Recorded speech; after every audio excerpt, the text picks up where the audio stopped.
Si tu pouvais transformer ta vie en claquant des doigts, là maintenant, tout de suite, qu'est-ce que tu ferais? Tu changerais quoi? Qu'est-ce qui te fait rêver? Qu'est-ce qui te fait vibrer?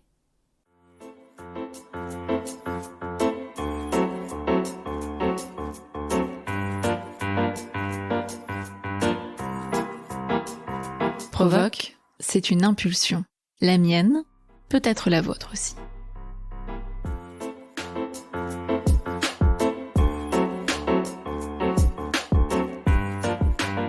Bonjour, je m'appelle Morgane Cléré.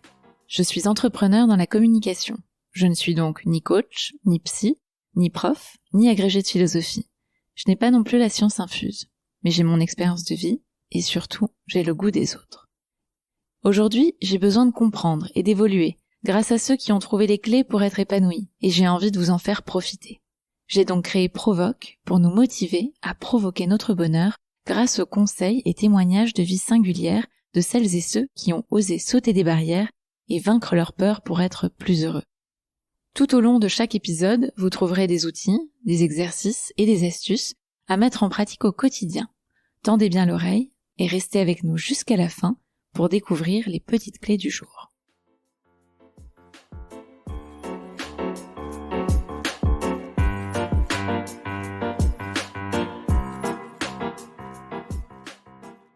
Tout ce qui ne l'a pas tué l'a rendu plus fort. Alexandre Bodar-Pinto a 38 ans et a fait bien plus de choses dans sa vie que certaines personnes qui n'ont aucun souci physique. Pourtant, cela fait 22 ans qu'il est dans un fauteuil roulant. Dans cet épisode, il nous partage sa vie à 200 à l'heure, toutes les douleurs au quotidien et les difficultés qu'il a traversées et malgré tout, cette persévérance sans faille qui lui permet d'aller au bout de ses rêves. C'est un véritable entrepreneur qui n'a jamais eu peur ni de l'échec, ni du regard des autres. Après avoir travaillé dans le milieu de la nuit, ouvert des nightclubs, collaboré avec Playboy, organisé des événements lors du Festival de Cannes, il a plus récemment décidé de créer une fondation, Wheeling Around the World, et un site de réservation, Everybody Travel, afin d'encourager et faciliter les voyages pour les personnes en situation de handicap. Alors qu'on se le dise, rien ni personne ne pourra l'empêcher d'avancer et d'être heureux. Alexandre nous le rappelle, il y a toujours des hauts et des bas, mais la vie est belle.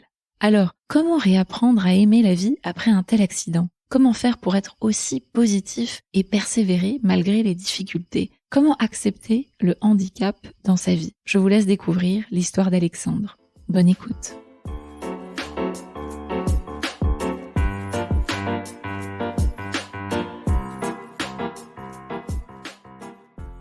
Je m'appelle Alexandre Bodar-Pinto, j'ai des origines belgo-portugaises, donc ma maman est belge et mon papa est portugais, je suis né au Portugal. Mes parents se sont séparés quand j'étais très très jeune. Du coup, j'ai grandi avec ma maman en Belgique, une éducation, on va dire, tout à fait traditionnelle, classique. J'ai pas du tout grandi dans un milieu privilégié. J'ai grandi avec ma mère et mon beau-père. J'ai pas de frères et sœurs, en tout cas du côté de ma maman, donc je suis fils unique.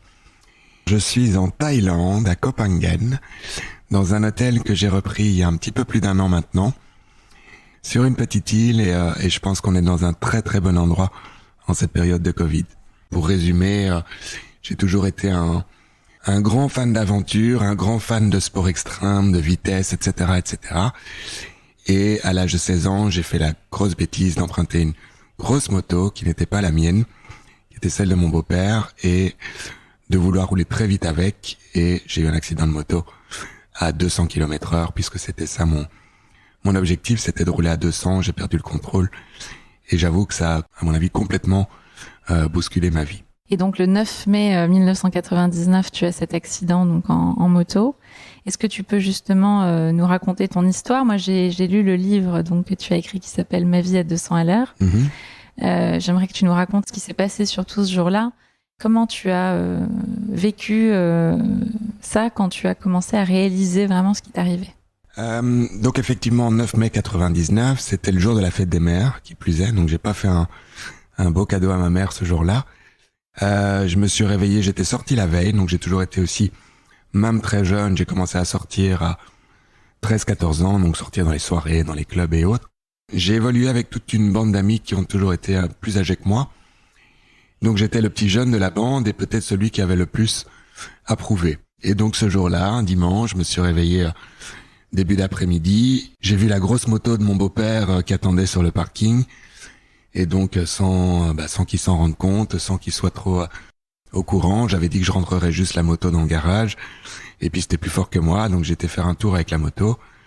C'était une 650, j'avais pas l'habitude de rouler sur des grosses motos de ce genre, surtout à cet âge-là. Je me suis rendu chez un ami, là forcément, tout de suite sa première question, alors ça roule vite, comment ça se passe? Et il voulait monter avec moi, donc là j'ai dit non, mais je lui ai dit voilà, je vais passer à 200 devant toi. Grosse erreur évidemment de jeunesse, je voulais à nouveau, comme je le disais, je pense leur prouver quelque chose, prouver que j'étais capable de rouler si vite ou voilà. Et à 200 ou quasiment à 200, j'ai perdu le contrôle. Donc je me suis encastré dans un mur en frontal. Là, moi j'ai encore le souvenir vraiment, je vois la trajectoire de l'accident, je vois vraiment ce mur se rapprocher et cet instant, c'est très bref évidemment, mais j'ai encore des flashs de temps en temps quand j'y repense où je me dis voilà, là ce qui va m'arriver est grave quoi, parce que je roule à une vitesse pas possible et ça va pas être de la petite blessure. Je pensais vraiment en fait mourir. Après le souvenir que j'en ai, je me suis réveillé à l'hôpital plusieurs semaines après, puisque j'ai fait 2 semaines de coma. Quand je me suis réveillé, j'étais évidemment sous l'effet de la morphine, de tous les médicaments, donc on se rend pas vraiment compte de ce qui nous arrive. Je pense que c'est pareil pour tout le monde dans ce cas-là. Et donc il m'a fallu vraiment un temps d'adaptation pour comprendre ce qui m'arrivait, pour récupérer mes esprits. Et au début, j'étais vraiment convaincu que voilà, je sentais qu'il y avait quelque chose qui n'allait pas. Je voyais bien évidemment que j'étais plein de, j'avais des bandages partout, j'avais des plâtres, j'avais des attelles, j'avais un comment on appelle ça, un corset, une minerve, etc. Mais dans ma tête, c'était juste passager.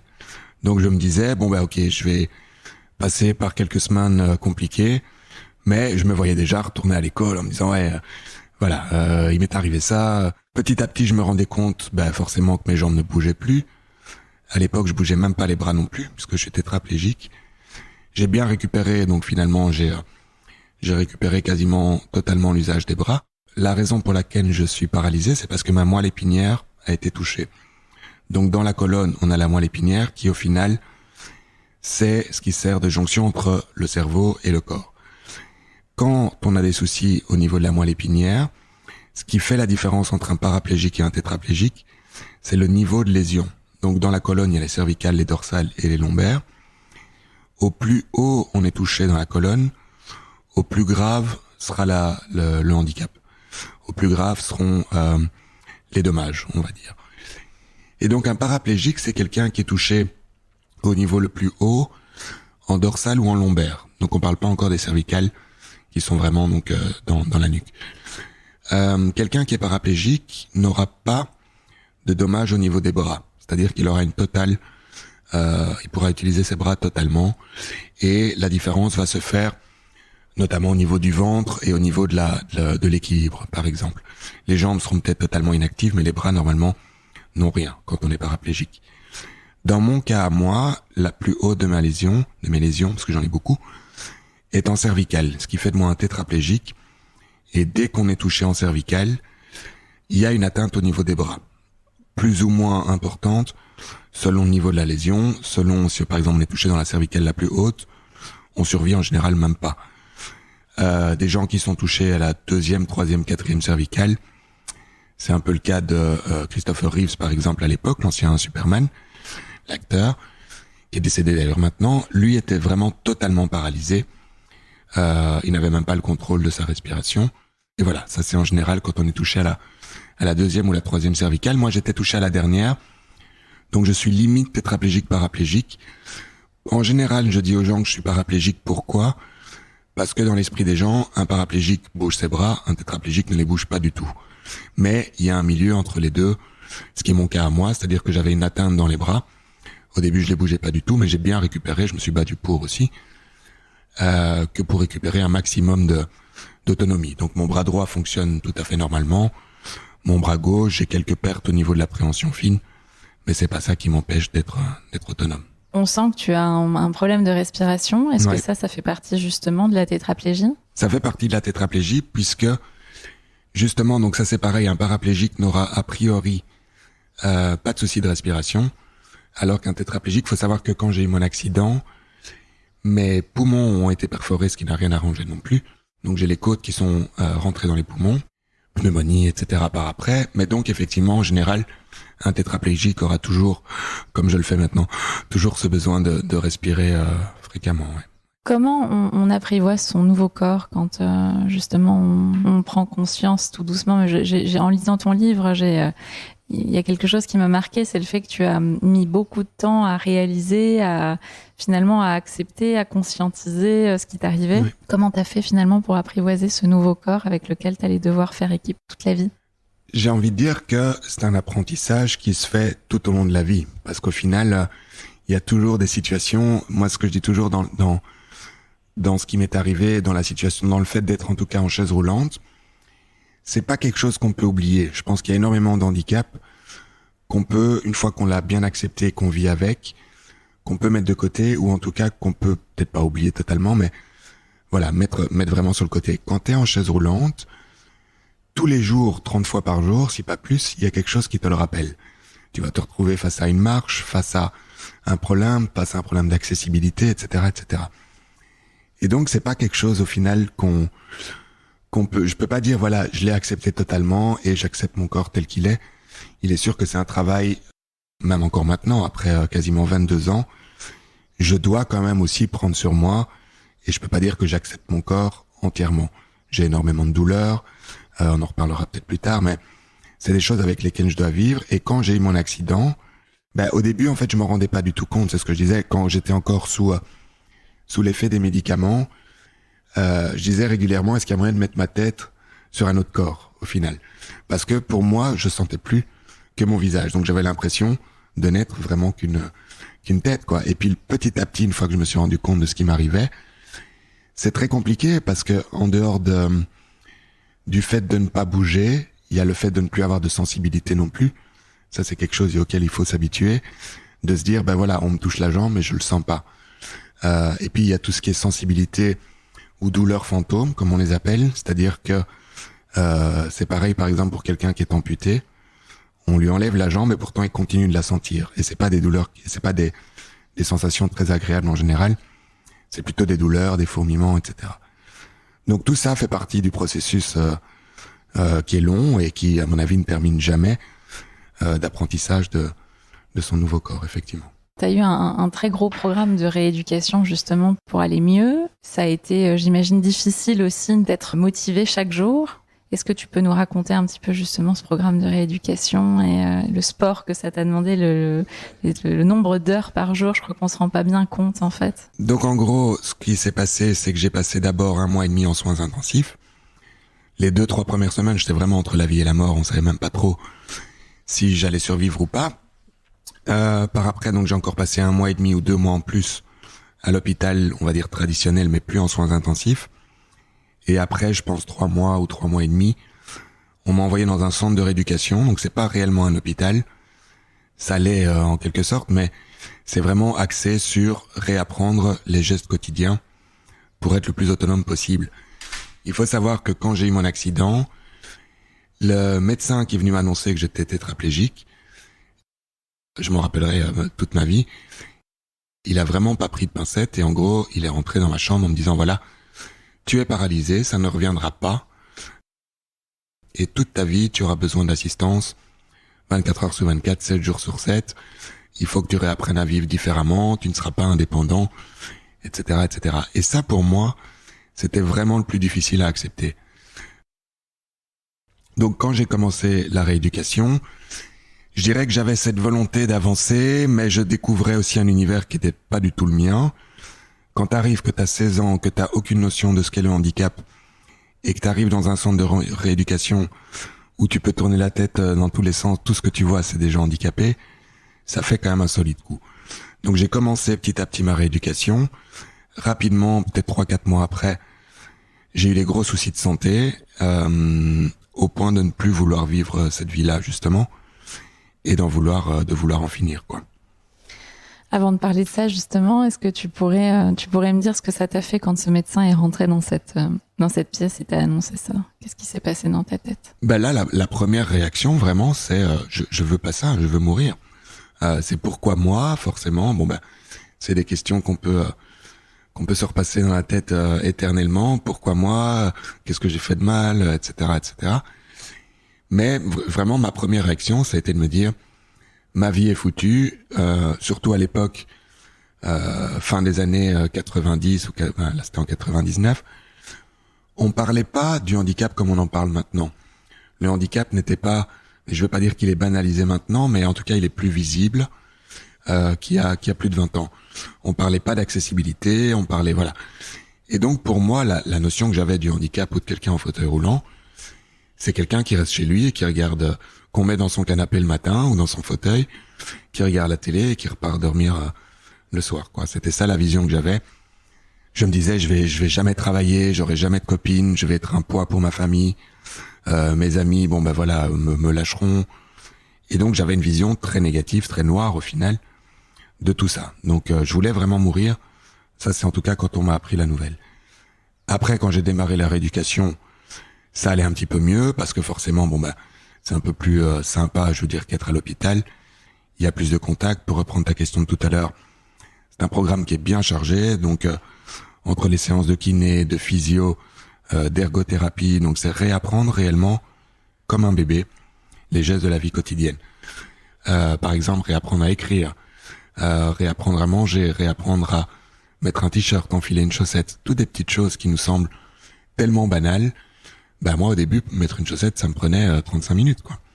Est-ce que c'est pas aussi se réapprendre soi-même? Si, forcément, c'est se réapprendre soi-même. Mais je dirais que l'apprentissage de soi-même vient avec le temps. Enfin, moi, je voyais rien de positif à ça, quoi. J'avais du mal à accepter la situation. Et voilà, et je me disais, je me bats parce que j'ai une famille, etc. Mais je le faisais sincèrement, au début en tout cas, jusqu'à ma tentative de suicide, je le faisais pas à 100%. Je le faisais parce qu'il fallait, mais pas à 100%. Et en plus, parallèlement à ça, je voulais pas perdre un an à l'école. Donc j'ai enchaîné ma rééducation en journée et j'ai fait ma dernière année d'école. Je pense qu'en France c'est le lycée. Le lycée, voilà. J'ai fait ma dernière année en ce qu'on appelle en jury central. Donc j'étudiais tout par moi-même. Et donc, je cumulais rééducation la journée et études le soir. Donc, ça n'a pas été des plus simples. Donc ça, c'est le fait justement d'avoir eu ta famille près de toi qui t'a motivé à quand même enchaîner cette rééducation, à continuer cette année d'études. Avant, après, c'est sûr que la grande chance que j'ai eue, c'est d'avoir un cercle d'amis qui m'a jamais laissé tomber. Donc, on était un groupe de 6 ils ont continué à venir me voir régulièrement à l'hôpital, à me considérer pas comme quelqu'un de différent, pas comme quelqu'un d'handicapé. Et c'est l'énorme chance que j'ai eue, c'est que mes amis m'ont toujours dit t'es handicapé mais on te fera pas de faveur, voilà. Et j'en voulais pas, donc ça tombait très bien. Je voulais juste être considéré comme avant, quoi, tout simplement. Qu'est-ce que ça veut dire pour toi ne pas être considéré comme quelqu'un d'handicapé? Quelles sont les erreurs ou les fautes les façons de faire qu'il faut éviter ou voilà, comment tu vis ça toi? Quand je dis considéré comme une personne handicapée, c'est considéré comme quelqu'un, vraiment le terme est là, de moins valide. On utilise ça aussi. J'aime pas trop ce terme à vrai dire parce que ça voudrait dire qu'on peut faire moins de choses que d'autres, d'être réduit. Et donc par exemple, il y a plein de petits détails, mais si j'allais quelque part avec un ami ou un membre de ma famille, peu importe, c'est que les gens, au lieu de poser la question à moi, la posent à la personne qui est à côté de moi. Est-ce qu'il a soif? Est-ce qu'il veut manger? Demande-le-moi, je suis en mesure de parler. Et donc ça, à nouveau, les choses changent, je pense, avec le temps. L'évolution quand même du handicap en 20 ans est quand même considérable. Mais voilà, je pense qu'il y a plus de 20 ans, il y a encore énormément de gens qui se disaient, s'il est en chaise, peut-être qu'il a pas toute sa tête, peut-être qu'il est diminué mentalement. À ce point-là. Ouais, quand même, ouais. Donc, et ça, c'est vrai que souvent, je m'énervais en disant, tu peux me parler à moi, tu vois. Mais voilà, c'est dans ce genre-là. Et quand je dis, par exemple, aussi diminuer ou être considéré comme une personne handicapée, je voulais pas, je vais te donner un exemple concret, on sortait beaucoup avant mon accident. Après mon accident aussi, dès que j'ai pu sortir de temps en temps du centre de rééducation, parce que j'y suis resté 1 an et demi, c'est quand même très très long. Et donc après un certain temps, une fois que les médecins estiment que tu es en mesure de sortir, ce que je voulais pas, c'était par exemple que mes amis se disent « Tiens, on a envie d'aller là, mais c'est peut-être pas accessible, donc on va pas y aller, parce qu'Alex sera avec nous. » Donc ça voudrait dire que je change leurs habitudes ou leur envie, et ça je voulais pas. Et c'est comme ça d'ailleurs que j'ai jamais vécu, ou en tout cas beaucoup moins vécu, les problèmes d'accessibilité à l'époque, puisque j'avais envie d'aller quelque part, et eux aussi, on y allait quoi. Et s'il y avait 80 marches à l'entrée, c'était pas un problème, ils me soulevaient, ils me portaient, et donc il y avait pas cette différence. Et c'est ça pour moi était super important. Je voulais pas être celui à cause de qui on change les plans. Voilà. Tu as commencé cette rééducation et puis dans ton livre, tu dis justement tu redoutais tellement l'avenir que tu as préféré ne pas prendre le risque d'y être confronté et tu as décidé de mettre fin à ta vie. Comment ça s'est passé? Est-ce que tu peux nous dire comment on fait pour aujourd'hui s'en sortir finalement d'un tel désespoir? Je pense que dans mon cas à moi, j'avais besoin de toucher le fond du fond pour pouvoir grandir de tout ça. Et ce qui s'est passé au final, c'est que donc j'avais démarré ma rééducation depuis 3-4 mois. J'ai à nouveau eu de gros soucis de santé, notamment des problèmes de maux de tête, mais juste incroyables, quoi, qui étaient vraiment comme si... je prends l'exemple dans mon livre, mais c'est vraiment ça. T'as l'impression qu'il y a un boxeur qui te tape dans la nuque constamment, quoi. Donc c'était vraiment infernal. Je supportais plus du tout le bruit, la lumière, quoi que ce soit. Donc j'étais vraiment dans mon lit pendant 15 jours, avec des douleurs incroyables qui passaient pas malgré la médication. Mais donc ça a été vraiment une période extrêmement compliquée. Plus aucune visite, comme je disais, donc plus aucune lumière, rien du tout. Et donc pendant 15 jours, les pensées que j'avais forcément n'étaient pas positives. Et je me disais, voilà, ça c'est ma nouvelle vie. Toute ma vie, ça va être comme ça. Il y aura des hauts, il y aura des bas. Mais quand il y a des bas, ils sont quand même, c'est pas juste un simple mot de tête. Et à chaque fois, donc je me disais, à quoi bon. Je vais être un poids pour ma famille, mes amis, peut-être qu'ils viennent maintenant, mais il y a un moment où ils vont se sentir forcés, ça va diminuer. Je voyais vraiment pas d'espoir, en fait. Je voyais pas ce que j'allais pouvoir faire après. Donc certes, je faisais mes études, mais sans grande conviction de me dire est-ce que ça va vraiment être utile plus tard. Et donc pendant 15 jours, j'ai vraiment broyé du noir au point de me dire, ça sert plus à rien de se battre, autant en finir avec la vie. Et vu que j'étais calé dans mon lit, donc j'allais plus du tout en chaise à ce moment-là, j'étais vraiment couché non-stop, j'avais pas énormément de solutions. Et en gros, ce que je me suis dit, c'est je veux pas faire un appel à l'aide. Donc c'était pas l'idée de dire tiens, je fais une tentative de suicide, mais je veux m'en sortir, c'est juste pour dire aidez-moi. Là, l'idée c'était vraiment d'y arriver quoi et de mourir. Donc, j'avais dans un premier temps gardé tout un tas de somnifères, d'antidépresseurs, enfin toutes les pilules qu'on pouvait me donner tous les jours. Je les ai gardées pendant un bon petit temps. J'avais collecté comme ça une vingtaine ou une trentaine de médicaments. Et puis, au plus, je me disais que j'allais vraiment concrétiser la chose et donc vraiment passer à l'acte. Au plus, je me rendais compte que prendre des médicaments serait probablement pas assez. J'avais déjà entendu tellement d'histoires de gens qui prennent des médicaments et au final qui se retrouvent avec un gros lavage d'estomac et puis c'est réglé. Donc j'ai récupéré un couteau à steak, donc couteau qu'on utilise pour couper un steak, donc quand même assez tranchant. Et là je me suis dit voilà, je vais combiner les deux, je vais prendre des médicaments, je serai certainement dans un état second et je vais me mettre un coup de couteau, c'était ça l'idée. J'ai de l'hypersensibilité au niveau des poignets, donc je voulais pas me couper les veines parce que je me disais ça va vraiment me faire trop mal. J'ai un peu moins de sensibilité justement au niveau du ventre et donc je m'étais dit tiens, je vais prendre mes médicaments et me mettre un couteau dans le ventre. C'était ça l'idée. Et donc pendant plusieurs semaines, même après que j'allais mieux, donc quand j'avais moins ces maux de tête, j'ai vraiment préparé ma mort entre guillemets. J'ai rien laissé paraître, donc c'est-à-dire que tout le monde pensait que j'allais mieux. Quand j'avais de la visite, j'étais, je vais pas dire grand sourire, mais j'étais plus positif en disant voilà, tout ça est derrière moi. Mais je m'étais vraiment fixé une date. Le jour J, j'ai encore eu de la visite. Ça a été difficile de pas craquer parce que forcément, ma mère et mon beau-père sont venus me rendre visite. Moi, je voulais pas leur dire parce que je voulais pas foirer mes plans au final. Mais c'est sûr que quand réellement tu te dis bon bah c'est la dernière fois que je les vois, ils ne le savent pas, t'as envie de leur dire des choses, t'as envie de les serrer dans tes bras et je pouvais pas le faire parce que sinon ils se seraient dit tiens, il y a un truc qui cloche. Donc en fait, tu avais à la fois cette envie de t'en aller et en même temps cette peur de les quitter. C'était pas la peur pour moi. Moi, j'avais pas peur de mourir. Sincèrement, c'était pour moi, même, j'ai envie de dire, une délivrance. Donc je voyais pas, forcément, je pense que j'avais quand même une appréhension par rapport à l'acte que je m'apprêtais à commettre. Mais je me disais, j'étais en fait soulagé. Et au final, le jour même, j'étais même apaisé de me dire demain je ne suis plus là. Voilà. Mais oui, c'est sûr que t'as envie de craquer et enfin c'est pas que j'avais envie de craquer, mais voilà, ça a été très très difficile de ne pas craquer justement et de ne pas laisser transparaître quoi que ce soit, quoi. Qu'est-ce que tu penses justement de l'euthanasie aujourd'hui ? Sincèrement, je suis totalement pour, à condition qu'elle soit bien réfléchie, qu'on fasse pas ça n'importe comment. Moi, j'ai aucun souci. En fait, ce que je me dis toujours, c'est pourquoi est-ce que chacun n'aurait pas le droit de choisir sa mort, au final. Pourquoi je te trouve pas ça. Ça dépend évidemment des situations. Attention, faut prendre ce que je dis avec des pincettes. Je dis pas qu'il faut tuer tout le monde et n'importe qui, n'importe comment. Mais quand les gens sont dans une souffrance extrême, qu'il n'y a pas d'espoir et qu'il y a plus rien à en tirer, qu'il y a aucune satisfaction à vivre, pourquoi traîner en longueur ? Qu'est-ce que ça change ? À quoi ça sert ?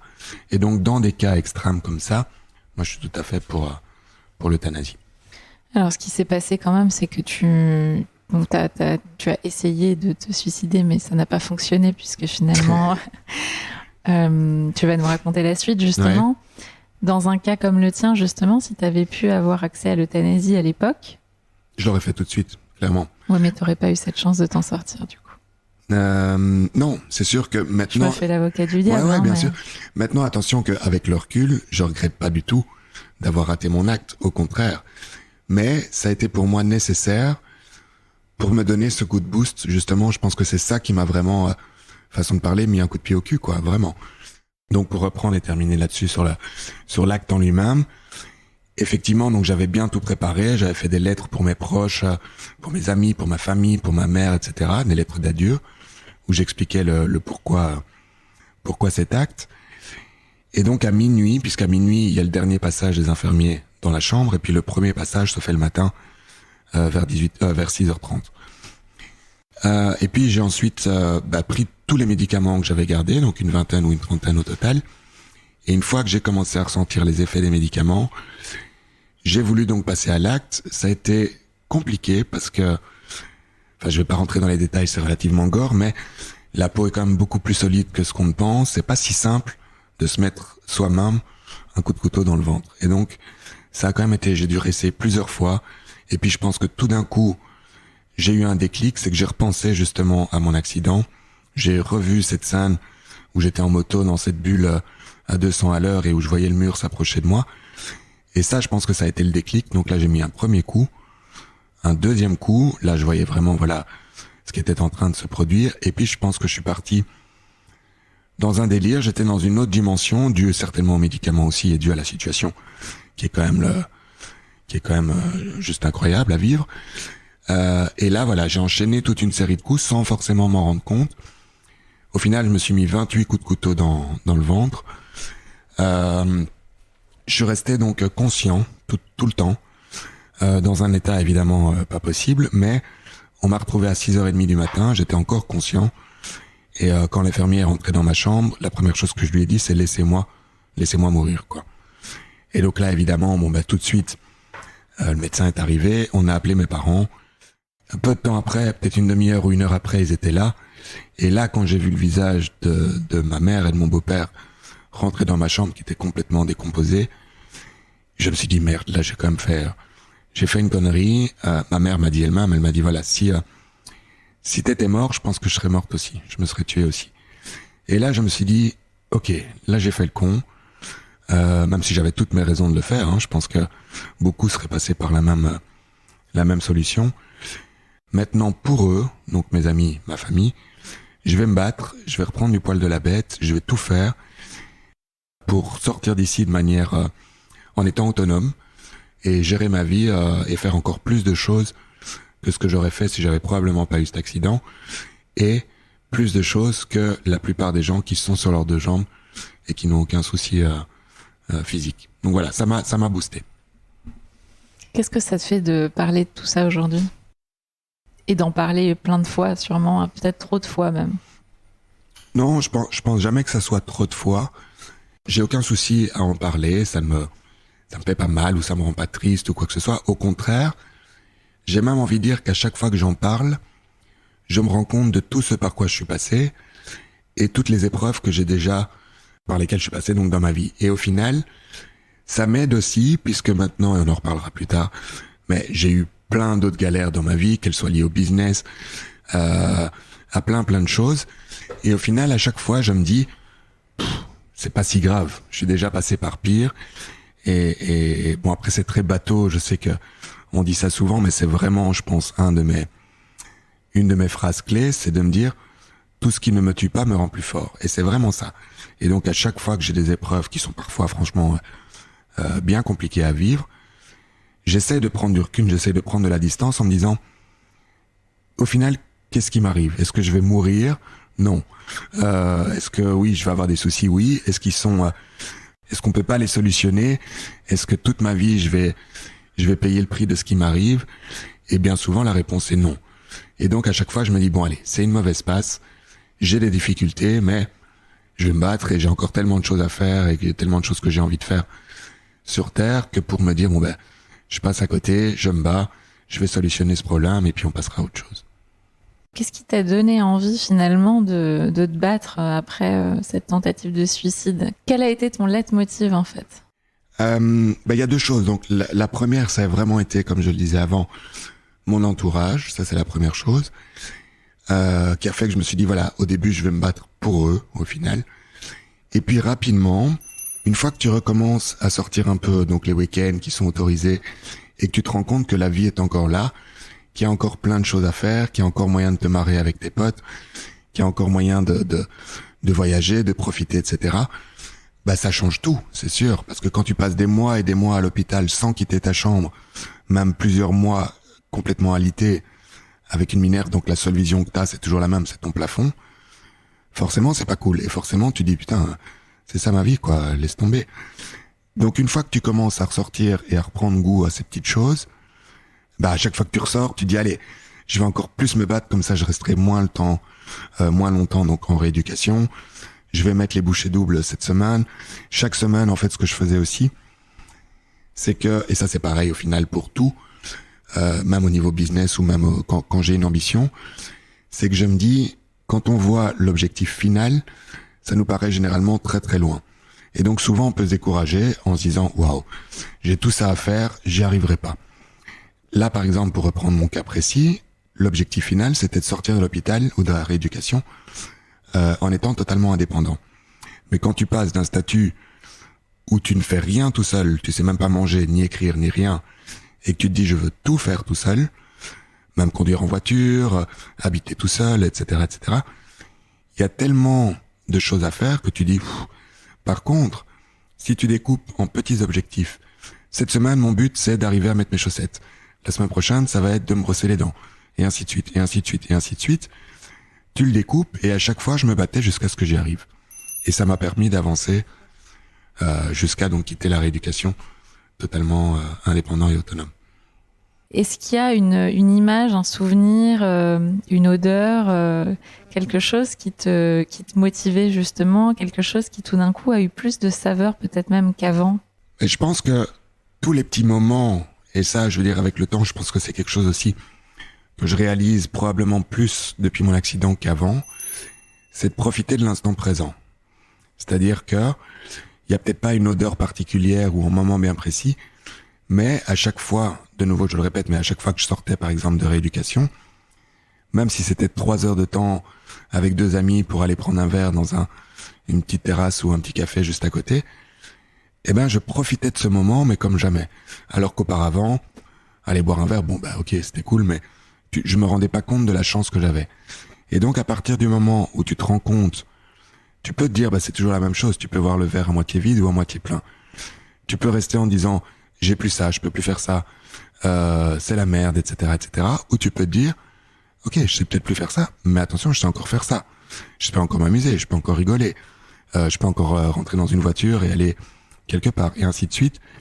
Et donc vraiment, ce qui m'a redonné ce goût à la vie et cette envie d'avancer, c'est de profiter de chaque moment avec ma famille, avec mes amis, chaque sourire, voilà, des petites choses au final qu'on a tous, mais souvent on passe à côté sans y prêter grande attention. Est-ce que tu as des croyances, des techniques que tu pourrais nous donner, des choses justement qui t'ont permis d'avoir cette résilience? Je pense que ce qui me permet, même encore à l'actuel au final, d'avancer malgré les épreuves difficiles, il y a deux choses. La première, c'est d'avoir toujours un objectif et des ambitions. Toujours. Parce que je pense que quand on vit et qu'on n'a plus aucune ambition, plus aucun objectif, voilà, ça devient vraiment monotone et il n'y a plus rien qui nous emballe ou qui nous motive à avancer. Moi, j'ai toujours, chaque fois que j'accomplis une de mes missions, un de mes objectifs, peu importe, mais j'en ai toujours 3, 4, 5, 10 parfois qui attendent derrière. Et donc, à chaque fois, c'est ça qui me motive aussi à avancer, c'est de me dire, j'ai toujours l'envie de faire quelque chose. Alors, chez chacun, ça peut varier, évidemment. Ça peut être un voyage à faire, ça peut être n'importe quoi, arranger quelque chose dans sa maison, travailler sur son couple, développer quelque chose avec ses enfants. Enfin bref, il y a tellement de choses à faire, mais de garder, voilà, des choses, de l'ambition, vraiment, et des objectifs. Et c'est ça aussi, c'est ça que je voulais dire, c'est d'arriver à prendre du recul. Ça, c'est quelque chose que j'ai fait depuis longtemps, qui est pas toujours évident non plus d'ailleurs. C'est de me dire, voilà, quand quelque chose m'arrive, positif, négatif, c'est de bien saisir le fait que le bonheur et le malheur, au final, ne sont que temporaires. Moi, je connais personne, quand on dit la recherche du bonheur. Je connais personne, et je sais même pas si ça existe, quelqu'un qui est tout le temps heureux, qui est tout le temps content. Ça n'existe pas. Non. Le bonheur ou la tristesse ou peu importe, c'est des sentiments pour moi temporaires. Après, il y a plein de petites choses qui peuvent paraître normales, et à partir du moment où tu les vois différemment, qui vont t'apporter cette sensation de bonheur. Te lever le matin, prendre un café devant ta porte avec un rayon de soleil, un oiseau qui chante, c'est con, mais tu peux le voir en disant « Merde, je viens de me lever et râler, etc. » et démarrer ta journée du mauvais pied, ou tu peux te dire « voilà, je suis bien. Pour l'instant, là, au moment où j'y pense, je suis heureux. » Et à partir du moment où quand tu prends du recul, quand tu as des épreuves difficiles, moi c'est ce que je fais, c'est de me dire là c'est la galère, je prends du recul et je vois tout ce qui va, tout ce qui est positif dans ma vie, tout ce que j'ai encore envie de faire, et c'est vraiment pour moi les clés de la résilience, c'est prendre du recul et voilà, garder de l'ambition et des objectifs pour le futur. Il t'arrive de craquer? Ça peut m'arriver, mais j'ai jamais, à part évidemment donc quand j'ai eu mon accident et cette tentative de suicide, par après je n'ai jamais fait de dépression, j'ai jamais réellement craqué de manière intense, ça m'arrive plus. Et en général, j'arrive quand même bien à m'auto-analyser, et donc je sais quand je sens que il y a un truc qui va pas, j'ai moins de motivation, j'ai plus envie de rester dans mon lit qu'autre chose, parce qu'évidemment j'ai mes périodes comme ça. Je dis pas que là par exemple, et pareil, je pense qu'on en parlera un peu plus tard, cette période de Covid, elle est facile pour personne, mais pour moi non plus. Ça peut paraître de l'extérieur, ouais, t'es en Thaïlande et tu viens de plaindre. Évidemment, je suis ici, mais j'ai quand même beaucoup de soucis. J'ai perdu énormément. Et voilà. Et donc, c'est sûr qu'il y a des moments où j'ai envie de me dire, je laisse tomber, j'arrête, etc. Mais quand je sens que ça m'arrive, à nouveau, j'arrive à prendre le recul et me dire, bon, allez, il faut que je fasse quelque chose. Donc, soit je vais partir quelques jours pour me changer les idées. Je vais me faire plaisir sur quoi que ce soit. Je vais essayer de me redonner un peu goût à ce que je fais, et en général ça passe relativement vite. T'as toujours vécu des choses, tu t'es toujours donné des objectifs pour atteindre des rêves que tout le monde ne peut pas se permettre d'atteindre. Et t'as un parcours assez incroyable puisque t'as monté un nightclub en Belgique, t'as eu une agence événementielle, t'as organisé des événements sur des yachts pendant le festival de Cannes, t'as fait des partenariats avec Playboy, c'est ça, je crois aussi. Ouais. T'as pas arrêté finalement de vivre la vie à 100%, quoi, en fait. Hein. À 200 à l'heure. Et à 200 à l'heure. Comment tu peux expliquer finalement ce goût de l'excès en règle générale? Alors, je parle de l'excès parce que en travaillant beaucoup dans le milieu de la nuit, t'as aussi fait plein d'excès de en tout genre, fumer des pétards, prendre de la drogue, prendre aussi beaucoup de médicaments pour continuer d'aller bien et de pouvoir tenir le rythme, j'imagine. Ouais.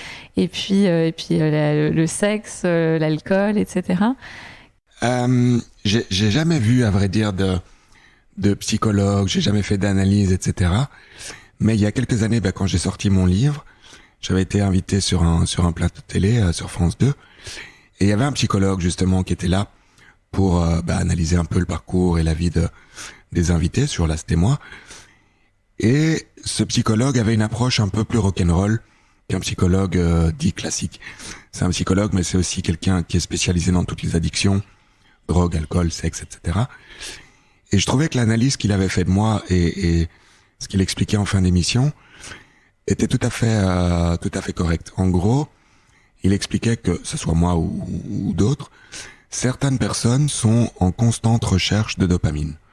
C'est ce qui t'explose dans le cerveau quand tu roules vite, quand tu fais des sports extrêmes, quand t'es sous l'effet de l'alcool ou des drogues, quand t'as des rapports sexuels, etc., etc.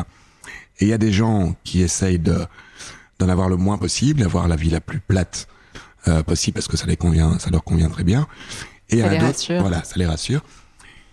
Et il y en a d'autres qui, comme moi, sont constamment en train de rechercher ça. Je pense que c'est vraiment ça chez moi. Ça fait partie de ma nature. Ça l'était déjà avant mon accident. Donc il y a ça. Et puis il y a le fait aussi, pour rejoindre ce que je disais tout à l'heure, c'est cette volonté qui a été poussée, je pense à l'extrême effectivement, de me dire je veux prendre ma revanche sur la vie. Tous ceux qui ont douté de moi y compris, puisque je doutais de moi-même pendant longtemps, tous ceux qui ont douté de moi, tous ceux qui me disaient c'est pas possible, t'y arriveras pas, que ça soit ouvrir une discothèque à Bruxelles à 21 ou 22 ans, que ça soit me lancer dans l'événementiel ultra VIP à Cannes en plein festival du film, collaborer avec des centaines de célébrités, récupérer des licences de marques comme Playboy et d'autres magazines. Tout le monde me disait mais arrête tes bêtises, t'es devenu farfelu, quoi, tu nous racontes n'importe quoi. Et au plus on me disait ça, au lieu justement que ça me démotive en me disant ouais peut-être qu'ils ont raison, et au lieu de douter de moi, ça me motivait encore davantage. Après je pense qu'il y a une part d'ego aussi là-dedans, c'est que je me disais vous doutez de moi, je vais bien vous montrer que vous avez tort de douter. Ça a d'ailleurs été très très compliqué, surtout quand je me suis lancé dans l'événementiel à Cannes notamment, de s'imposer, parce que quand face à toi les organisateurs d'événements, c'est Dior, Chanel, Lagerfeld, tout ce qu'on veut, L'Oréal et autres, et que toi t'arrives en disant coucou, je suis le petit Belge qui débarque à Cannes, j'ai 22 ans, je suis en fauteuil roulant, je suis tétraplégique ou paraplégique, peu importe, et je veux faire des soirées qui vont aller en compétition avec vous, les gens me riaient au nez quand on me disait allez ça va, t'es mignon, tu vois, mais et voilà. Et ça, le fait qu'on doute, ça me motivait encore 100 fois plus, je pense. Comment tu as fait pour atteindre tes objectifs malgré justement ce que les gens pouvaient penser de toi? Il y a pas de secret, c'est le travail, au final, c'est le travail acharné. J'ai jamais eu, qui plus est, d'employé. J'ai toujours tout fait tout seul. Quand les gens voyaient les événements, donc monter des projets comme ça à plusieurs centaines de milliers d'euros que j'avais pas, donc ça veut dire qu'il faut les financer. C'est ça en fait la grosse difficulté, parce qu'il y a plusieurs types d'événementiels. Il y a la personne qui va organiser un mariage ou un événement pour une marque à qui on donne un budget et voilà, elle doit faire avec son budget, mais il ou elle n'a pas cette prise de risque, le fait d'avoir constamment les finances comme épée de Damoclès, en se disant je peux me planter si j'y arrive pas. Moi, je me suis toujours lancé dans des projets qui étaient extrêmement ambitieux, où je signais les contrats avant même d'avoir les sous. Et donc je me disais, allez, maintenant c'est signé, J'ai plus le je suis choix. engagé, il faut que je trouve 200 000 balles dans les 3 mois à venir. Et donc voilà, il y a plus le choix. Et donc c'est comme ça que j'arrivais parfois à démonter des murs entiers en me disant, bon ben, on me bloque, je veux contacter telle marque, j'arrive pas à avoir un contact. S'il faut passer 10 jours devant la porte pour voir le mec que j'avais envie de voir, je le faisais. Façon de parler évidemment, mais il y a rien qui m'arrêtait en me disant voilà, jusqu'à ce que j'atteigne mes objectifs, je vais me battre. Mais du coup, et ça a joué sur ma santé, ça c'est sûr, ça a joué sur les douleurs aussi. Je vais dire que j'en paye le prix maintenant probablement. Mais j'ai enchaîné comme ça des années où parfois je bossais des 15 heures par jour, 16 heures par jour, je faisais que ça. Je bossais chez moi, je me réveillais le matin, j'ouvrais mon PC, et la dernière chose que je faisais le soir, c'était fermer mon PC. Et je faisais ça 7 jours sur 7 pendant des mois, à enchaîner des 100 heures par semaine, quoi. Donc voilà, c'est le travail. Est-ce que c'est cette recherche de dopamine, justement, ou est-ce que c'est cette envie de ne plus penser? Bonne question. Je pense qu'il y a certainement un peu des deux. C'est-à-dire que le fait d'être occupé, ben forcément, j'étais occupé à quelque chose, donc j'avais pas le temps de penser aux difficultés, aux handicaps, etc., ou de broyer du noir. Et puis évidemment la dopamine. Alors la dopamine, c'est parce que souvent je me plaignais en me disant oh merde, qu'est-ce que j'ai fait, je me suis engagé là-dedans ou là-dedans, c'est compliqué, etc. Mais en même temps, c'est ça que je recherchais aussi, parce que c'est même dans l'adversité, dans les problèmes, que tu te sens vivre au final. Quand ta vie est toute plate, en fait, ce que je fais souvent, c'est que je fais la comparaison entre la vie qu'on peut mener et les machines cardiaques quand t'es à l'hôpital, tu vois. Au final, quand ça monte et ça descend, c'est bon signe, c'est que t'es en vie. Malheureusement, la plupart des gens, ce qu'ils cherchent, c'est la vie la plus plate possible, pas de surprise, que ça soit pas trop de bonheur, pas trop de malheur, on veut juste vivre, voilà, petite vie pépère. Et en général, bah, quand c'est plat, c'est jamais bon signe, c'est que t'es peut-être mort avant l'heure, parce que si la vie ne t'apporte plus rien, c'est triste. Il y a des gens à qui ça convient. Il y a des gens à qui ça convient. Quand je dis c'est triste, je parle pour moi évidemment. Ta vision, oui. Ouais, tout à fait. Tu disais tout à l'heure qu'il y avait beaucoup de gens qui avaient jugé justement ta situation, qui t'avaient pas pris forcément au sérieux. Et en même temps, est-ce que le fait d'avoir un handicap, ça t'a aussi ouvert des portes? De prime abord, ça n'ouvre pas de porte. Mais libre à chacun de l'utiliser comme une force et non comme une faiblesse. Je vais te redonner un exemple qui est, je pense, similaire à ce que j'explique dans le livre, mais quand j'ai eu mon accident, une des grosses craintes que j'avais, c'est, j'ai toujours beaucoup aimé les femmes, et je me suis dit, ça y est, je vais plus jamais arriver à plaire. Quelle femme voudrait au final d'un homme? Je me voyais vraiment à ce moment-là réduit.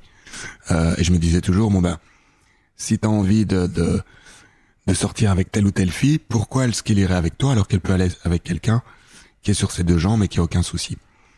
Et au final, je me suis dit, ok, bon, bah, je vais l'utiliser comme une force, et parce que je suis en fauteuil roulant, pour reprendre l'exemple, par exemple, j'ai continué beaucoup à sortir même après mon accident, je me disais, bon, bah, je vais arriver quelque part, on va me remarquer, parce que des mecs en chaise roulante, à une soirée ou dans tel ou tel lieu, il y en a pas, donc je serai le seul. Et donc je me disais, bon ben au final c'est une force, et j'ai rapidement, on va dire, compris que l'attitude, en fait c'est un effet miroir, c'est-à-dire que si tu sors et que tu te sens réduit, handicapé, diminué, enfin je sais pas comment on appelle ça, les gens le perçoivent, ça se voit. Si t'arrives, mais que t'es bien dans ta peau, que t'es souriant, que t'arrives à rigoler de la situation, je veux dire, j'essaye aussi d'avoir beaucoup d'autodérision, moi j'ai aucun souci. Si on me lâche des blagues liées au handicap, si elles sont drôles, je vais en rire. Donc ça ne me touche pas. Je prends du recul par rapport à ça, mais ça se ressent. Et c'est ce que quand j'ai des relations, qu'elles soient amicales, amoureuses ou autres, souvent on me dit j'oublie ta chaise en fait parce que tu ne me fais pas ressentir cette gêne ou le fait de me dire ah mais je suis quelqu'un de différent. Voilà. Est-ce que tu as peur? J'ai des peurs, oui. Comment tu arrives à dominer les peurs que tu as aujourd'hui? Ça peut être aussi bien des peurs qui sont liées à la mort, des peurs, parce que peut-être qu'aujourd'hui tu as peur de la mort, tu me diras. Ça peut être des peurs qui sont liées au fait de perdre quelque chose, de perdre quelqu'un, de rater quelque chose, pas y arriver. Comment tu arrives à les gérer, ces peurs? J'ai pas peur de l'échec, parce que j'en ai déjà vécu beaucoup, et je sais que dans tout échec, il y a du bon à prendre, et que ça ne peut me faire qu'avancer. En fait, ce que j'ai peur, c'est d'avoir des regrets. Ce qui me fait peur, c'est de ne pas avoir accompli tout ce que j'ai envie d'accomplir le jour où je quitte la Terre. Ce qui me fait peur, c'est perdre les personnes qui me sont le plus chères. J'ai peur de l'évolution de ma santé. J'ai peur des douleurs qui sont quand même de plus en plus fréquentes, de plus en plus constantes. J'arrive à les gérer, mais j'ai peur d'arriver à un jour où ça devient plus difficile. J'ai pas peur de mourir. J'ai pas peur de souffrir non plus. J'ai juste peur d'arriver à un jour où les douleurs m'empêcheraient d'accomplir certains de mes objectifs. Ça me fait peur. Et j'ai fait tout un tas d'excès dans ma vie qui font que voilà, j'ai pas non plus la santé, je suis pas au top de la santé et je le sais très bien. Quand je dis excès, c'est pas uniquement le fait d'avoir à l'époque, quand j'ai eu ma discothèque, pris de la drogue ou bu de l'alcool beaucoup, etc. Mais c'est le stress, c'est le manque de sommeil, c'est tout ce que j'ai emmagasiné pendant plus de 20 ans comme tension en tout genre. Et c'est ça, clairement aussi, c'est le fait de m'être jamais, je veux dire, maintenant je commence un tout petit peu à me dire, bon allez, il faut que je me repose un peu, je vais me coucher une demi-heure durant l'après-midi pour reposer un peu mon corps, etc. Toutes les choses qu'on m'a dit que je devais faire quand j'ai eu mon accident, je les ai jamais fait. On me disait, attention, t'es tétraplégique, tu dois te coucher 2 heures chaque après-midi pour reposer tes jambes, la circulation, etc., etc. Moi, j'enchaînais, comme je disais tout à l'heure, des journées de 16 heures à fumer des clopes parce que j'étais nerveux, à très mal dormir, à penser à 1 milliard de choses à la fois. Et je sais que tout ça, je le paye, évidemment. Mais c'est aussi ça qui me fait vivre, donc c'est un peu le chat qui se mord la queue ou le serpent qui se mord la queue parce que je le sais, j'en suis conscient, mais je continue à le faire. Et en même temps, si je le fais pas, je serais peut-être pas heureux si je me disais, bon au final, je prends juste soin de moi et j'ai cette vie, justement, que je redoutais énormément, cette vie, façon de parler, d'handicapé. Donc, c'est-à-dire, je prends soin de moi, mon but, c'est uniquement d'être le plus en forme possible, d'être reposé, etc., mais de ne plus rien développer, ou de ne plus, voilà. Je pousse les choses à l'extrême, évidemment, je suis pas en train de dire que tous les handicapés, ne font rien, c'est pas ça. Mais si je le pousse à l'extrême, dans le cliché, on va dire, j'ai pas envie d'en arriver là. Donc, ce qu'il me faut maintenant, c'est trouver la balance, le juste compromis, en me disant, voilà, je continue de faire ce que j'ai envie de faire, mais je commence quand même à prendre un peu plus soin de moi. Et du coup, tu as envie de prendre aussi soin des autres, puisque justement, tu as voulu lancer une société et tu as lancé aussi une fondation, donc Wheeling Around the World, pardon. Tout à fait. Et tu as lancé aussi une société à Dubaï à cause du Covid. Tu vas nous en parler, mais ça n'a pas fonctionné exactement comme il aurait fallu. Non. Mais finalement, c'est aussi un peu prendre soin des autres. Est-ce que tu peux nous raconter Ce projet-là, et je pense que ce qui a été aussi un gros déclic pour moi et un gros changement dans ma vie, c'est qu'en 2011, j'ai l'un de mes meilleurs amis, qui était aussi mon agent de sécu, mon homme de confiance, celui avec qui je travaillais quand j'ai eu ma discothèque, celui qui m'accompagnait partout quand j'avais besoin d'encadrement, etc., au niveau événementiel, mais aussi au niveau soutien ou support, voilà, pour faire tout un tas de choses logistiques. Donc mon meilleur ami, ou en tout cas un de mes meilleurs amis, s'est fait tuer donc en 2011 avec sa femme et son bébé. Voilà, une histoire vraiment bien sordide. Et donc, quelques mois après les faits, je suis parti, d'ailleurs, c'était la première fois que je partais tout seul ou que je voyageais tout seul. Je suis parti quelques mois aux États-Unis pour voilà me poser et réfléchir vraiment à ce que je voulais faire de ma vie. Et là, j'ai quand même compris quelque chose, c'est que je me suis dit, bon, ce que je fais à l'heure actuelle, c'est satisfaire mon ego, c'est-à-dire faire des événements, des super événements, c'était ça ce que j'ai toujours voulu faire, montrer à tous que j'étais capable de faire des grandes choses, mais c'est pas le milieu dans lequel j'ai grandi. Moi, j'ai pas du tout grandi dans un milieu privilégié. Comme je le disais, certainement pas bling bling. Et donc, j'aimais beaucoup faire ça à cette époque-là, c'était un chouette challenge, mais c'était pas moi non plus. Et donc, en fait, je suis parti en me disant, j'ai besoin de prendre du recul. Si demain, c'est moi qui devais mourir, pour une raison ou une autre, est-ce que ce que je suis en train de faire maintenant, c'est l'image que j'ai envie de laisser de mon passage sur Terre? Est-ce que si demain je meurs, la seule image que je veux laisser, c'est ok, le mec faisait des soirées, il amusait les riches entre guillemets. Et je me suis dit non, j'ai envie de faire quelque chose de plus constructif, de plus noble, on va dire, que ça. Et donc j'avais cette volonté déjà depuis longtemps de me dire voilà, moi j'ai la chance de vivre mon handicap, on va dire plus ou moins correctement, de grosso modo l'assumer, de me battre au quotidien pour avancer, mais je le fais, j'avance. J'ai la chance aussi de voyager, de pouvoir faire tout ce que je veux, ce qui est pas le cas de tout le monde. Et là, je me suis dit, ok, je vais créer quelque chose qui va non seulement peut-être donner goût aux gens de faire un peu, d'aller sur mes traces entre guillemets, en se disant bon bah si lui peut faire tout ça, peut-être que moi je peux faire 10% ou 20% de ce qu'il fait. Et donc voilà, il y avait vraiment ce côté, je veux aider d'autres personnes dans ma situation à vivre des expériences comme moi je suis en train de les vivre au quotidien, quoi. Et ça, pareil pour la plateforme de réservation, ça l'idée elle est venue par après, mais il y a aussi, c'est en fait tout vient de problématiques qui me concernent moi directement.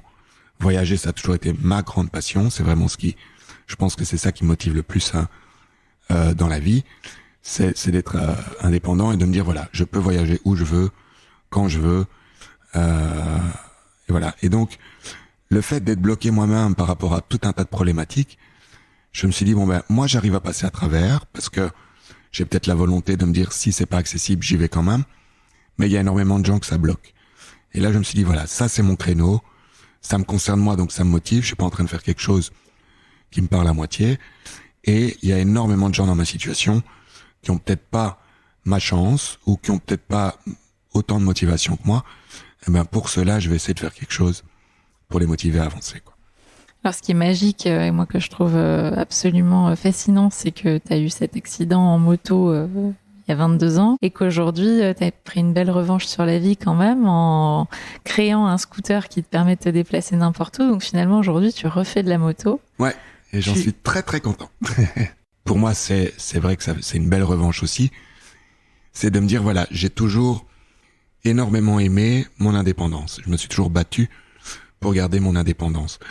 Quand je suis arrivé ici en Thaïlande, bon, on est sur une petite île, voilà, peut-être que les gens visualisent pas bien, mais les gens sont en scooter. C'est pas une île où il y a des grandes routes, des voitures partout, etc.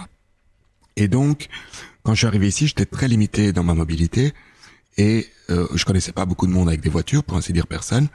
Donc quand je voulais aller quelque part, c'était toujours galère, quoi. Et donc il y a plein de fois où on m'invitait à aller là ou là et je disais non, tout simplement parce que j'y arrivais pas. Et puis j'ai repensé à une vidéo que j'avais vue il y a quelques années d'un mec qui s'était fait faire une moto justement accessible et donc il restait dans sa chaise et on avait coupé la moto en deux pour avoir le guidon face à lui et le moteur à côté de lui. Et j'avais trouvé ça mais juste incroyable et je m'étais dit à l'époque le jour où je peux, j'adorerais faire ça. Et puis une fois que je suis arrivé ici, une des premières choses qui m'est venue à l'esprit, c'est ici c'est l'endroit parfait pour le faire. Donc j'ai contacté pas mal de personnes. Ça n'a pas été toujours évident de trouver quelqu'un qui acceptait le challenge parce que c'est vraiment couper une nouvelle moto en deux. Mais voilà, depuis que j'ai cette moto, ça a clairement changé ma vie à Koh Phangan. Et même pas que à Koh Phangan, puisque je prends le bateau avec, je prends le ferry, je vais visiter les îles d'à côté, Koh Samui, je peux aller sur le continent, enfin bref. J'ai récupéré mon autonomie à 100% et je kiffe à fond. Non, on t'empêchera pas de faire quoi que ce soit dans ta vie, ça on l'a bien compris. Est-ce qu'il y a des choses justement que tu regrettes aujourd'hui? J'ai des regrets, mais en même temps, j'assume tout. Bon, j'ai le regret d'avoir pris cette moto, évidemment. Mais, à nouveau, si je dois faire un bilan complet, je pense que j'ai fait beaucoup plus de choses durant ma vie parce que j'ai eu cet accident. Ça peut paraître contradictoire, mais c'est vrai, que si je l'avais pas eu, j'aurais peut-être certainement eu une vie beaucoup plus simple. Est-ce que tu connais le kintsugi? Non. Tu sais, c'est l'art traditionnel japonais où quand tu casses un objet, ensuite tu le répares en soulignant ses cicatrices avec de l'or au lieu de les cacher. Ok. Donc tu vas avoir des bols, des des objets de décoration qui sont cassés et tu les répares. Et au lieu de les réparer avec de la colle, tout simplement, tu les répares avec des feuilles d'or. Et du coup, ça met vraiment en valeur, en fait, ces cicatrices, ces cassures. Ok. Et du coup, l'objet est encore plus beau. Et finalement, c'est un peu ce qu'on utilise comme métaphore pour parler de résilience. Et je trouve que c'est intéressant ce que tu dis quand tu dis finalement, tout ce que j'ai vécu, ça m'a apporté des choses positives. De savoir se rendre compte que finalement, tout ce que tu as vécu aujourd'hui, c'est ce que tu as vécu. Et puis, c'est ce qui te rend heureux aujourd'hui aussi finalement. Et t'acceptes la vie telle qu'elle est. Tout à fait. Le fait d'avoir eu cet accident, ça m'a boosté à 10 000% à me surpasser davantage. Parce que voilà, j'en ai tellement pris plein la gueule que j'avais envie de faire un gros fuck à tout le monde. Tu l'as utilisé comme force, en fait. Ouais, clairement. Comme moteur. Ouais. Et donc, avec Wheeling Around the World, justement, cette fondation que tu as créée, tu as récupéré donc un hôtel à Copangan, tu as créé cette moto qui te permet d'être indépendant. Est-ce que tu peux nous en parler un petit peu de ce projet ? Alors, le projet, c'est quelque chose que j'avais en tête depuis longtemps. Ça va évidemment dans le sens de l'aide au voyage et au handicap, etc. Et donc, l'idée, de manière générale, c'est de dire ce que moi, je suis en train de vivre, je vais donner la possibilité à ceux qui jamais n'auraient imaginé pouvoir vivre des choses similaires, c'est-à-dire faire de la moto, faire du jet ski, faire de la plongée, faire du bateau, faire des sorties sur la plage, enfin, etc., etc. Et l'idée, c'est de dire à des personnes qui sont dans ma situation, je vais vous faire visiter ou vous faire découvrir mon Copangan, les endroits où j'aime aller, les endroits où j'aime manger, parce que j'aurais discuté et négocié avec ces restaurants, ces bars, ces endroits divers, de devenir accessibles. Faire la fête aussi. Voilà, ouais, c'est ça. Faire la fête aussi. Et vraiment de faire des packages complets aux gens en disant, voilà, je suis moi-même dans la situation, donc je sais de quoi je parle. Je veux pas vous dire que c'est adapté si ça l'est pas.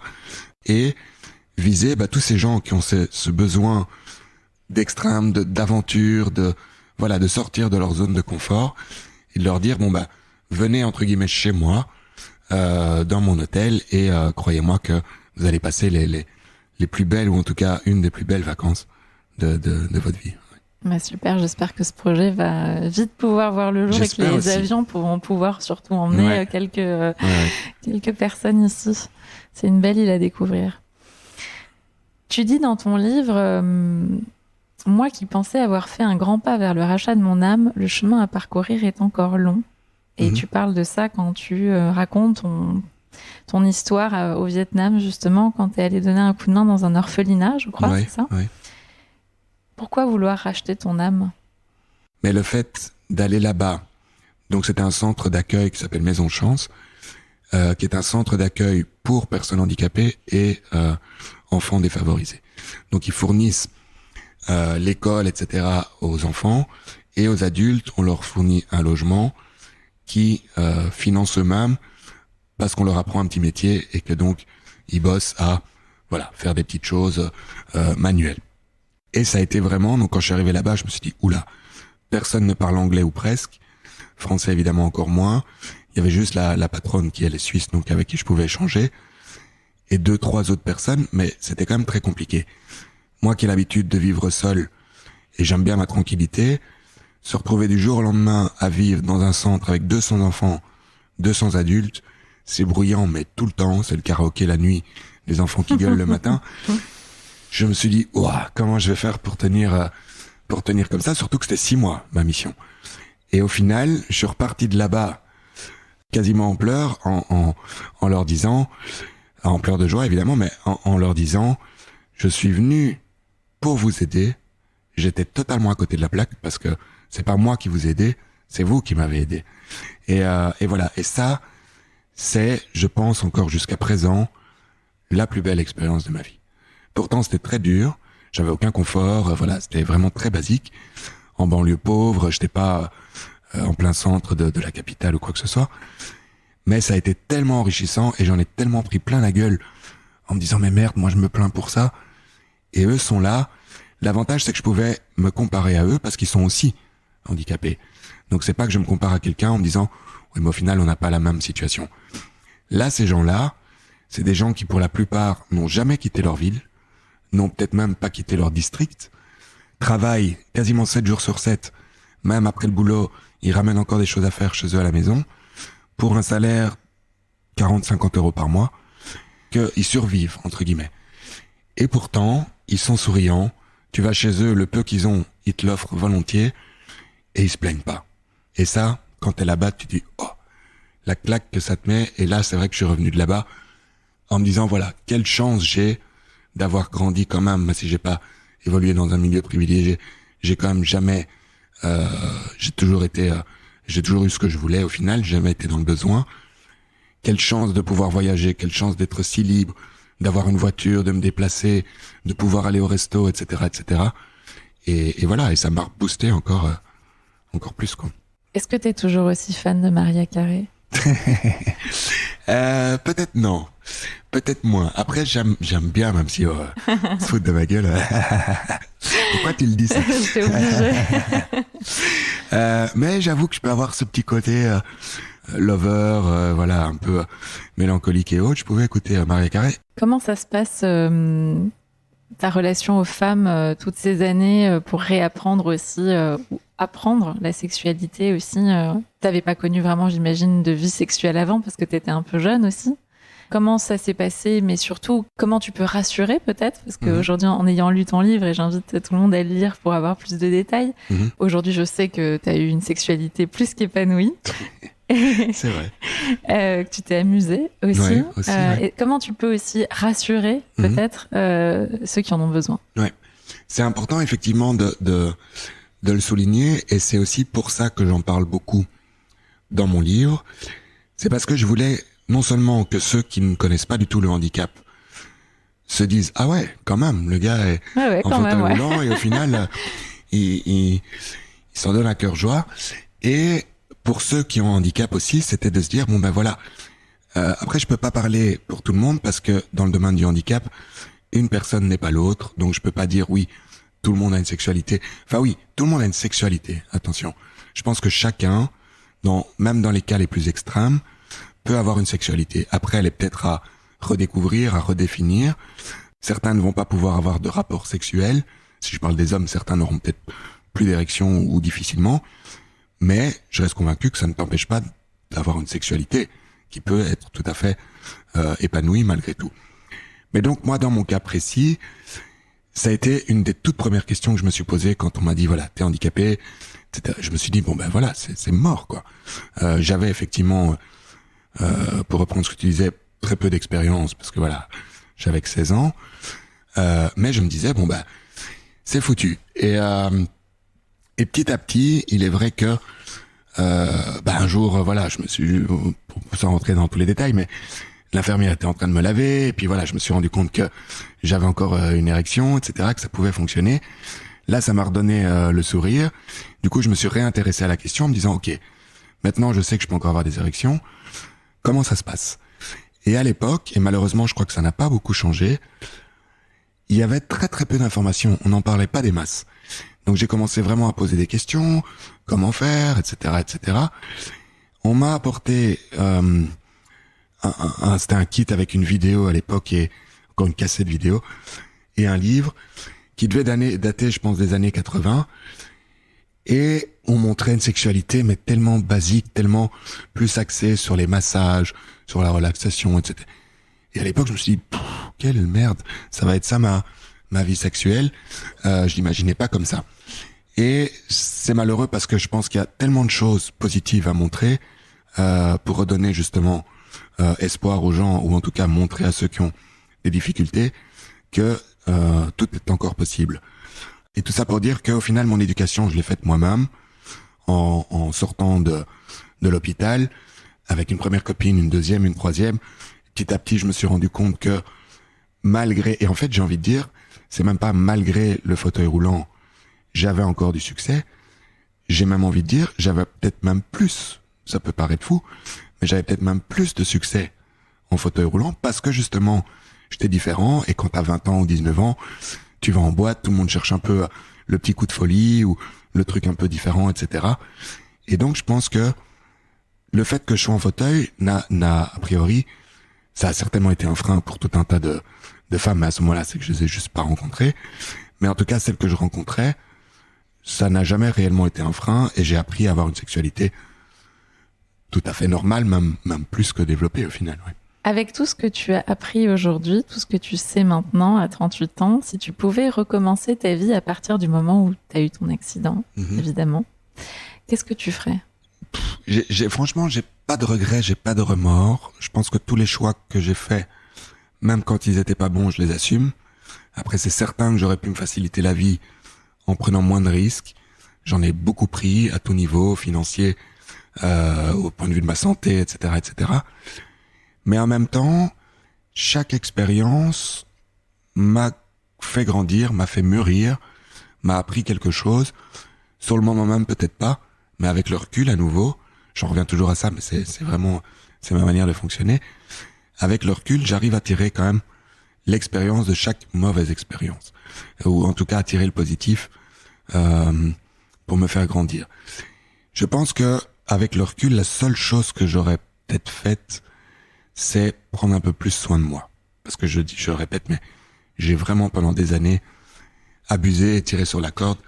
Et là maintenant, c'est peut-être quelque chose, une des rares choses que je regrette. C'est tout. Est-ce qu'il y a autre chose que tu veux nous dire aujourd'hui ? Est-ce que tu as envie de partager autre chose avec nous ? Moi, je peux juste parler de mon expérience.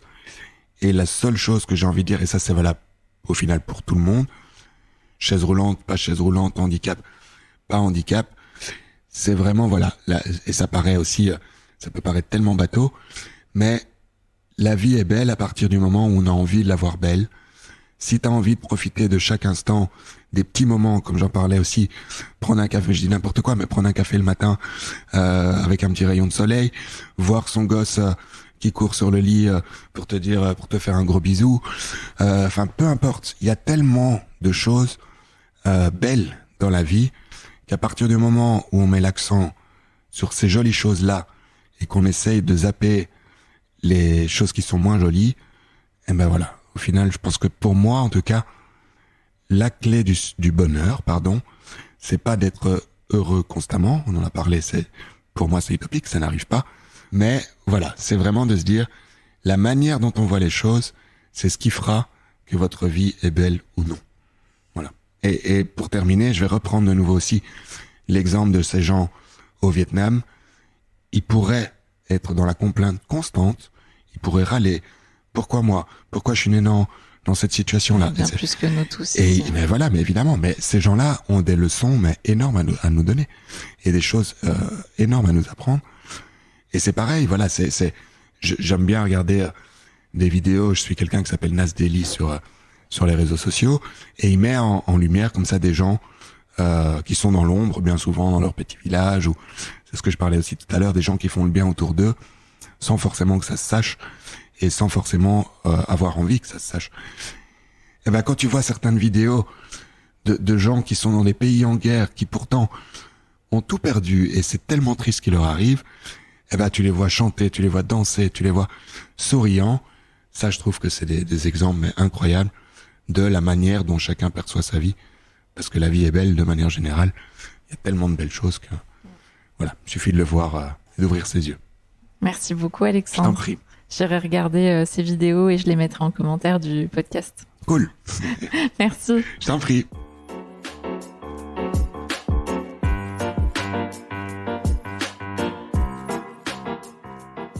Alexandre n'a jamais fait de dépression depuis sa sortie de rééducation. Waouh, cet épisode m'a remis les pendules à l'heure, je ne sais pas pour vous, mais en tout cas, j'ai bien pris note de toutes les petites clés qu'Alexandre nous a partagées aujourd'hui. 1. Entourer les personnes qu'on aime et qui en ont besoin. Que ce soit certaines personnes de notre famille qui peuvent être bien seules parfois, nos aînés, nos amis, nos collègues. Leur donner un peu plus de notre temps leur permettrait sans doute de garder le moral et de s'accrocher. Ce qui nous lie nous rend plus forts. 2. À nouveau la clé des petits pas. Se mettre des petits objectifs à accomplir pour avancer doucement mais sûrement vers notre but.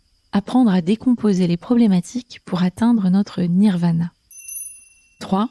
Profiter de l'instant présent et se rendre compte de la chance qu'on a d'être vivant. La vie est là et chaque seconde doit être savourée.